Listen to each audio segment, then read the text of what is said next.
سنن ابی داود حدیث نمبر 3876۔ حدیث کے راوی ہیں سیدنا عامر بن سعد بن ابی وقاص رضی اللہ تعالی عنہ۔ فرماتے ہیں کہ میں نے اپنے باپ سے سنا اور انہوں نے پیارے پیغمبر علیہ السلام سے روایت فرمائی ہے۔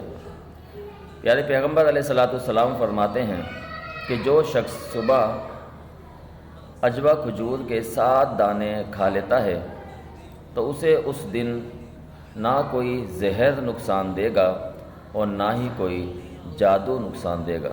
سبحان اللہ، آج کل معاشرے کے اندر یہ بڑا اہم مسئلہ ہے جادو کے حوالے سے، تو جسے اس قسم کی شکایت ہے تو وہ عجوہ کھجور وہ کھائے، تناول کرے، انشاءاللہ العزیز اللہ رب العالمین اسے جادو سے بھی اور ہر قسم کی بیماری سے محفوظ فرمائیں گے۔